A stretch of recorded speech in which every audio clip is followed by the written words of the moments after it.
दोस्तों, अगर किसी भी जवान लड़के का मौत हो जाता है तो उसका आत्मा तब तक इस दुनिया में भटकता रहता है जब तक उस आत्मा को मुक्ति नहीं मिल जाता। दोस्तों, आज का कहानी है ओडिशा के रहने वाले रघुवीर नाम के एक लड़के का। तो मैं आगे की कहानी रघुवीर के पॉइंट ऑफ व्यू से सुनाऊंगा। ये बात है साल 2005 की। उस समय मैं घर के कामों में हाथ बटाता था, यानी कि जितने भी खेती बाड़ी का काम होता था उसे मैं संभालता था।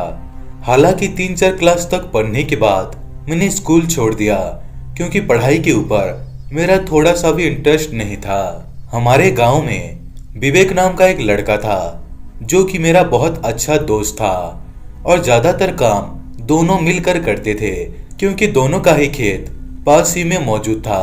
तो दोनों मिलकर एक दूसरे का मदद करते थे और बहुत मजे करते थे।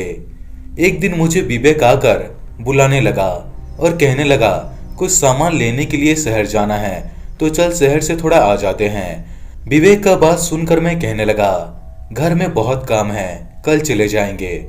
मेरा बात सुनकर विवेक कहने लगा, कल मेरा बहुत काम है यार, और कभी दोनों साथ में चले जाएंगे, आज मैं चला जाता हूँ अकेले। विवेक का ये बात सुनकर मैं कहने लगा, हाँ ठीक से जाना, और कुछ प्रॉब्लम हुआ तो मुझे कॉल करना। उसके बाद विवेक शहर चला गया। लेकिन उसी रात को विवेक के मम्मी पापा आकर मुझे विवेक के बारे में पूछने लगे। उसके बाद मैं अपना मोबाइल निकालकर विवेक को कॉल करने लगा, लेकिन विवेक का फोन नहीं लग रहा था। उसके बाद मैं अपना गाड़ी निकालकर विवेक को ढूंढने के लिए निकल पड़ा।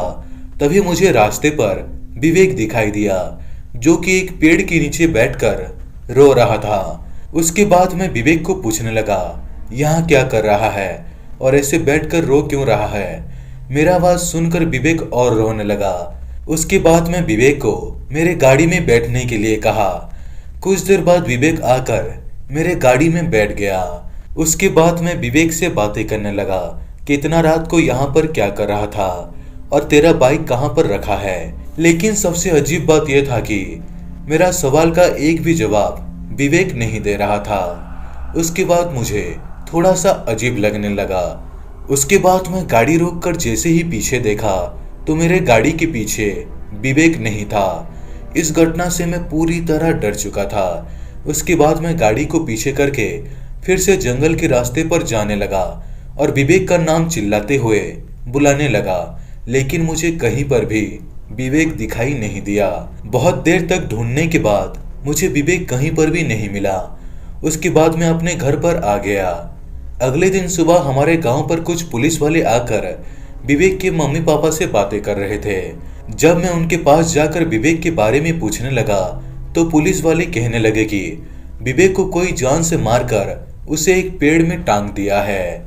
ये बात सुनकर मैं पूरी तरह सुन पड़ चुका था, क्योंकि मुझे पुलिस वालों की बातों के ऊपर विश्वास नहीं हो रहा था।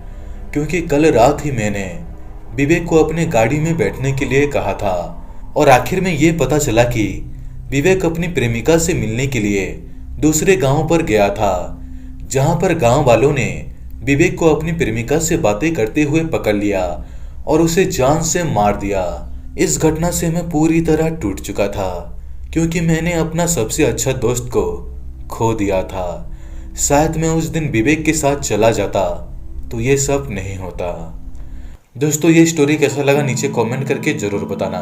दोस्तों, अगर वीडियो अच्छा लगा हो तो वीडियो को लाइक करें, शेयर करें और इस चैनल को सब्सक्राइब करना बिल्कुल भी ना भूलें। तो दोस्तों, मिलते हैं अगले वीडियो में, तब तक के लिए धन्यवाद।